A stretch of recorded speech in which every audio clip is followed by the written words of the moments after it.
Soñé que era la tierra. A Ramón Antonio Rodríguez, alcalde de Armero hasta la noche del 13 de noviembre de 1985. Grandioso. Soñé que era la tierra, que me besaban las bocas de los muertos boca abajo, que una niña cercada por los granos de café, con su dedo hecho hielo, me horadaba, que las madres explotaban con sus puños mis entrañas y con sus gritos lanzaban garfios a mi fondo para llamar sus hijos, que me llenaba de ganado inmóvil, de perros, de esqueletos y de pájaros, y que el tambor de un niño seguía llamando en mí los guantes blancos de su niño dueño. Soñé que me inundaba el lodo, que las rocas y truenos robaban mi amarillo, mi verde, y que a lo lejos un león rugiendo se desprendía del rojo de la noche y me mordía, y yo sangraba. Soñé que el viento me arrancaba los árboles, que me ahogaba el agua, que me cubría de azufre y lamparones. Soñé que un pueblo blanco se me incrustaba en el costado.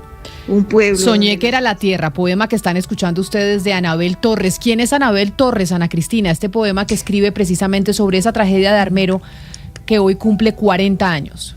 Sí, Soñé que era la tierra, Armero, es de Anabel Torres. Ella es una poeta colombiana, nacida en Bogotá, formada en la Universidad de Antioquia. Ella fue subdirectora de la Biblioteca Nacional y pues vive fuera del país. Ella es nieta de la famosa María Cano, era su abuela, y ella escribió este poema tan lindo con que abrimos este segmento del programa. Recordando esos 40 años de la tragedia de Armero, y es que precisamente hemos tenido durante toda la semana invitados para hablar de lo que sucedió hace 40 años, en 1985.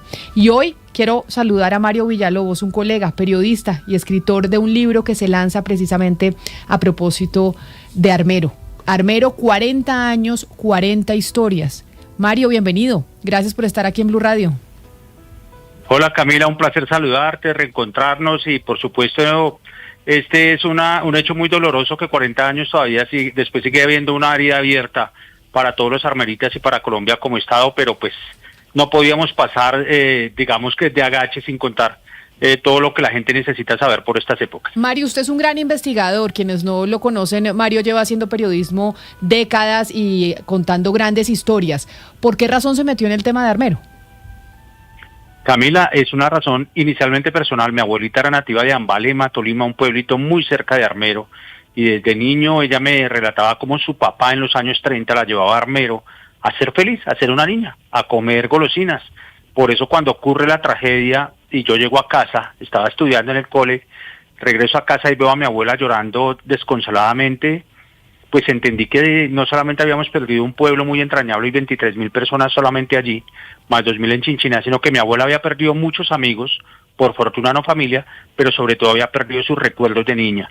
Con el tiempo ella me hizo prometer que algún día iba a contar esta historia, y cuando ella ya estaba, por desgracia, moribunda, producto de un accidente cerebrovascular, cuando apenas tenía un hilito de voz, me dijo: no te olvides, Patojo, porque ella me decía así, no te olvides, Patojito, que me debes una historia de Armero. Entonces, tan pronto la vida me dio permiso, Camila, arranqué este trabajo, que fueron 2 años de trabajo de campo, digamos, 7 visitas a Armero, 130 entrevistas y la recuperación de cerca de 15 gigas de documentos diplomáticos, cables, investigaciones que demuestran lo que es un secreto a voces, que es la negligencia del Estado en la tragedia.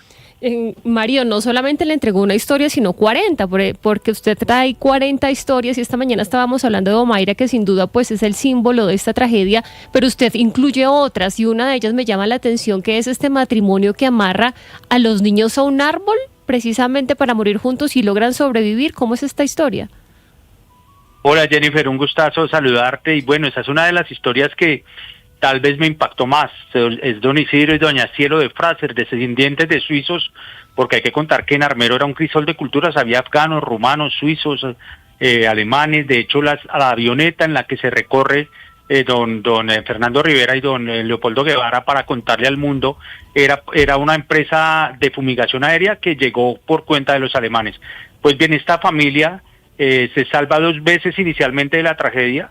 Primero, increíblemente, habían recibido ese día la camioneta, digamos, refaccionada, y cuando intentan salir para huir de la avalancha, la dirección quedó mal reparada y en vez de coger a la derecha, cogió hacia la izquierda y se salvaron, porque por ese lado venía la avalancha. Luego, una bodega de arroz impide que la avalancha llegue a su casa, y en la tercera ocasión están encima de la terraza del Hospital San Lorenzo, y ya cuando el barro los va a cubrir, don Isidro toma una decisión drástica, y es de decirle a su esposa y a sus 3 hijos, vengan para acá, los amarra con una manila a una de las columnas del hospital, y yo le pregunté, don Isidro, pero ¿por qué hizo eso tan loco? Y me dijo, Mario, si nos íbamos a morir, si íbamos a perder la vida aquí, por lo menos que encontraran los 5 cadáveres juntos, mis 3 niños, mi esposa y yo.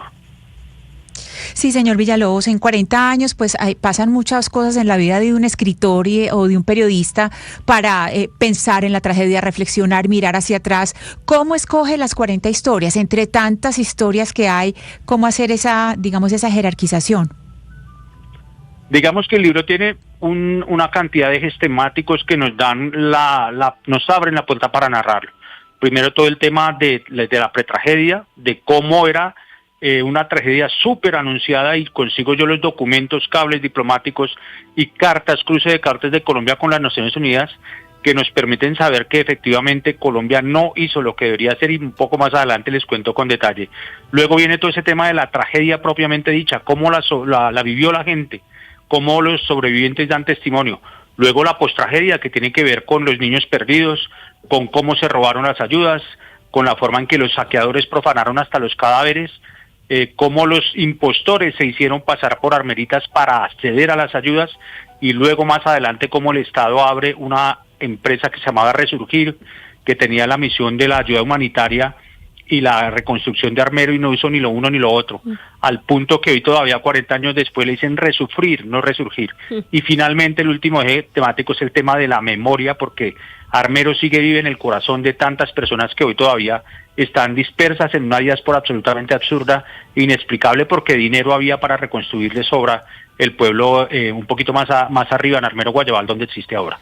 Y justamente sobre esos 2 puntos que usted toca, Mario, ¿nos puede decir qué encontró? Porque usted tiene acá 2 puntos nuevos, como Camila le decía, usted es un gran investigador, y usted aquí nos habla de cómo la ONU le había ofrecido ayuda a Colombia justamente para el monitoreo y la evaluación de esta que iba a ser una tragedia, y Colombia no lo quiso asumir. ¿Cómo fue esto? Jennifer, el volcán empieza a rugir en diciembre del 84, de tal manera que la ONU, a través de una entidad llamada UNDRO, que es como una especie de gestión de riesgo de nivel mundial, envía a los 5 mejores vulcanólogos del mundo a Colombia. Llegan hasta las mismísimas barbas del cráter Arenas y producen unos informes escritos que están en el libro, en códigos QR que la gente puede consultar, y ellos entregan unos reportes a Naciones Unidas donde dicen, la debacle es inminente. 1. 2. Colombia no tiene monitoreo adecuado del volcán. 3. No tienen un sistema de alarma y ni muchísimo menos de evacuación.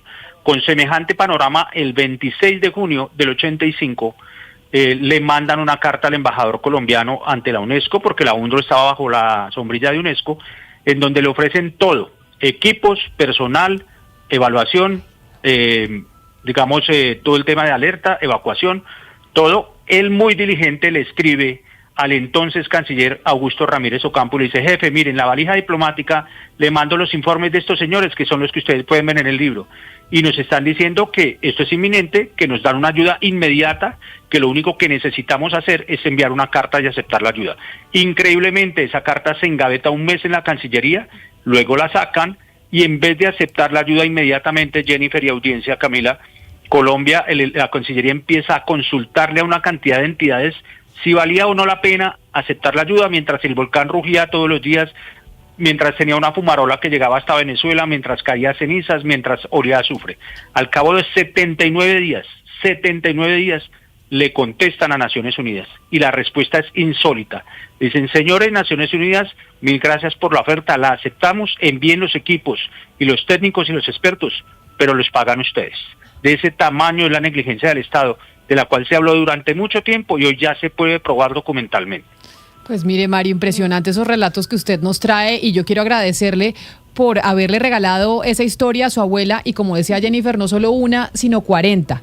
Y sobre todo para recordar esa tragedia que vivimos hace 40 años y para que esto que usted nos está contando no se vuelva a repetir, porque la negligencia estatal pues podría ser contada todos los días en nuestro país. Gracias por haber estado aquí con nosotros en este especial que estamos haciendo durante esta semana de los 40 años de Armero. Le mando un abrazo grande y felicitaciones y mucha suerte con el libro.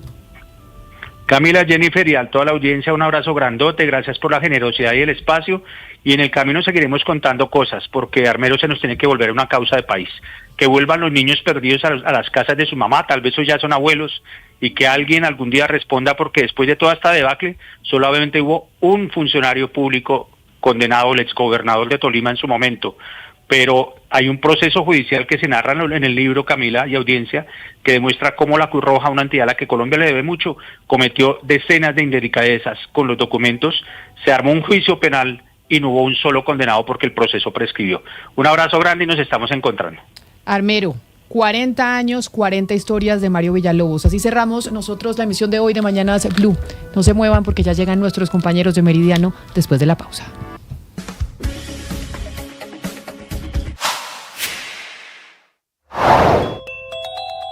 ¿De dónde vendrá?